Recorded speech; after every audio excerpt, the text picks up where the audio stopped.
Hi guys, this is Raju Rahman from Tectonic. Dragon Touch, a company to be honest I've not really heard of before this, asked me if I could review their Dragon Touch K10 Android tablet. When I looked at the specs, especially the 2GB of RAM, it did initially put me off.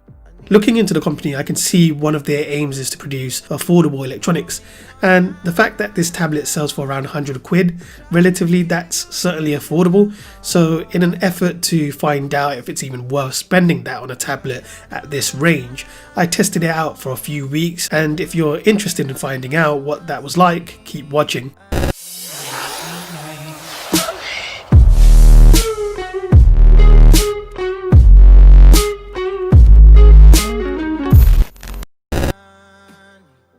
Here we have the box. It's well designed, nothing over the top, nice and simple. It's a little worrying when you have to point out the tablet has a HD screen right there on the box.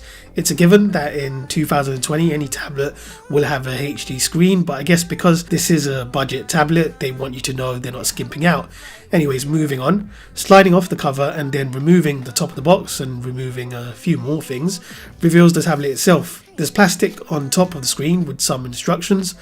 Have a read of that if you want. I'm pretty confident I know how to turn the tablet on, so off you go. Looks like there's some bubbles here on the screen protector. Tempted me to rip it off completely, but I'm glad I wasn't able to. Some plastic around the back. Putting the tablet aside, let's see what else is in the box. You got a 3-pin UK power plug, a USB-A to micro USB cable. Come on guys. Let's say bye-bye to these things. USB-C would have been more preferable. There's a warranty card, good to know you get 2 years of that, and finally the user manual. So back to the tablet. You've got a 2 megapixel front-facing camera, around the back an 8 megapixel camera complete with an LED flash. Here on the right hand side you've got a 3.5mm headphone jack, the volume rocker, power button and reset.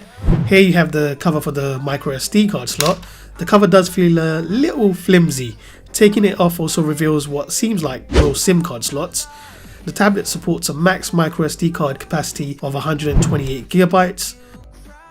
On the top right of the K10 you've got a micro USB port, and just next to that a micro HDMI port.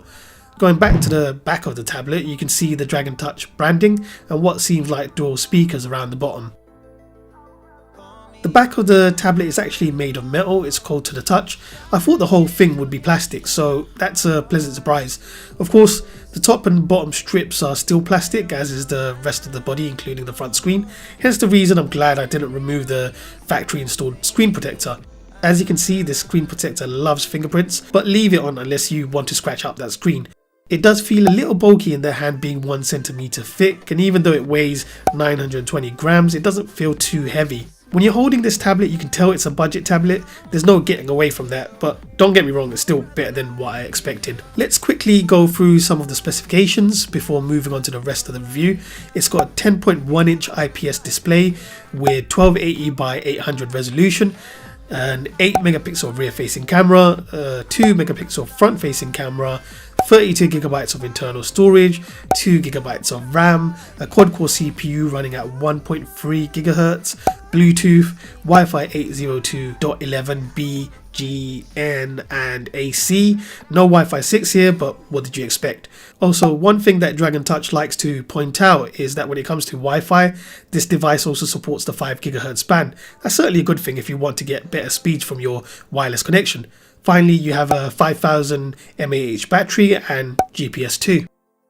The 10.1 inch IPS display isn't full HD with its 1280 by 800 resolution. At just slightly above 720p, it's good enough for consuming content on Netflix and YouTube. It's obviously not mind-blowing in any way. You don't have to be a pixel peeper to see that the pixel density is really low at just 213 ppi. It may not be super crisp or sharp, but it's hard to complain for too long considering the price of this tablet. The brightness levels are very good, text is clear enough and easy to read, and viewing angles are pretty good too. Also, another thing that's a little odd is the display refresh rate. I thought it would be 60Hz, but apparently it's 55Hz, at least according to what InWare is showing. In terms of software, the tablet is running on Android 9.0, aka Android Pie. There's no fancy skin running on top. They pretty much stuck to something close to stock vanilla.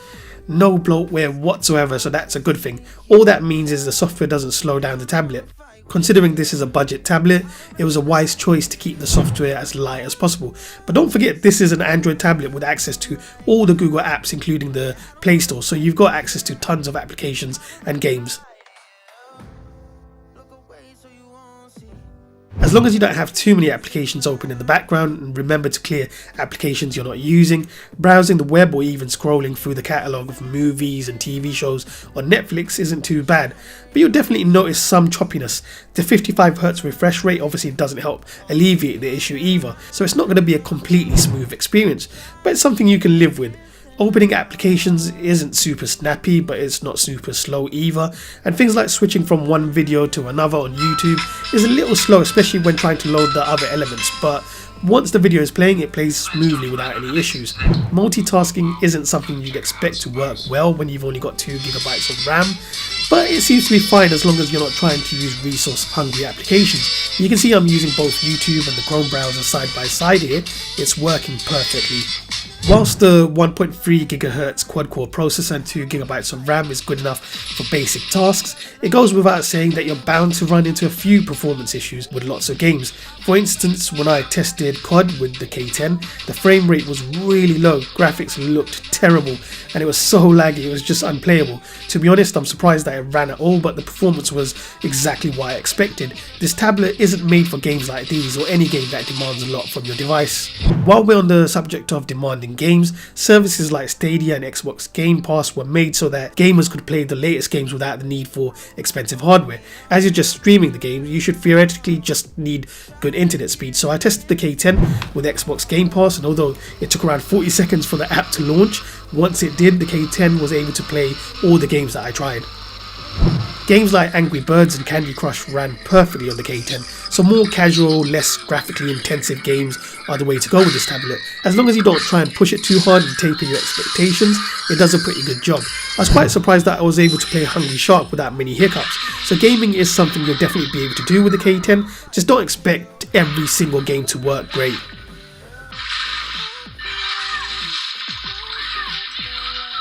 When it comes to the cameras, who really cares about cameras on a tablet? Even the more expensive Android tablets don't have great cameras. But if you have to know, the cameras on this tablet aren't great even from a tablet perspective. Low light shots are bad, they're very dark and lack detail. Pictures taken outside during the day are kind of okay. They're not too bad compared to the pictures I took with the Galaxy Tab S5e.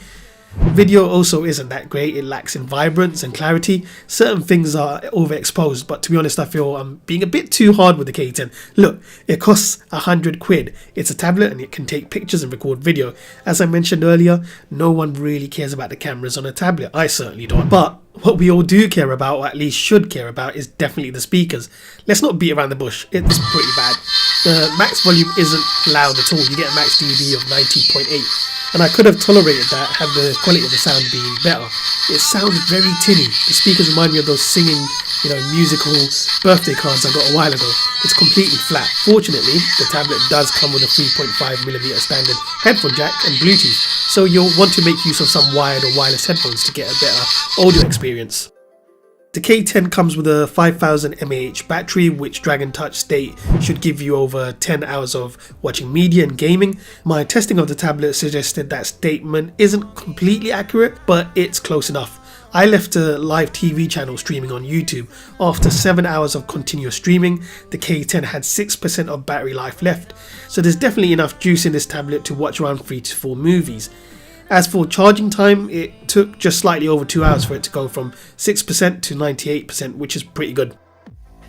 So overall, do I recommend this tablet? Well, it depends. If you got the money to spend, then of course not. You should be getting a higher end tablet. Why are you even watching this video? But if you're strapped for cash and it's either a budget tablet or nothing, then the K10 will do the job. It's fast enough. It does most of the things you need it to do without any issues. Browsing the web, consuming media, and although not all games, it can run most casual games fairly well. Basically, you can do all the things most people do on a tablet. Yes, it's not as fast as a more expensive tablet, and that's to be expected. But like I said before, it's fast enough. During my initial use of the K10, I thought I wouldn't be able to recommend this to anyone.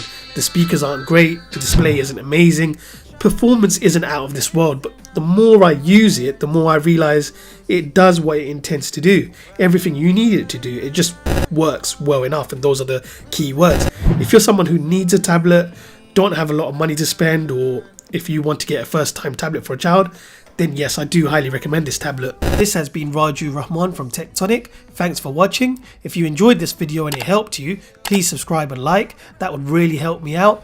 And don't forget to check out these other videos too.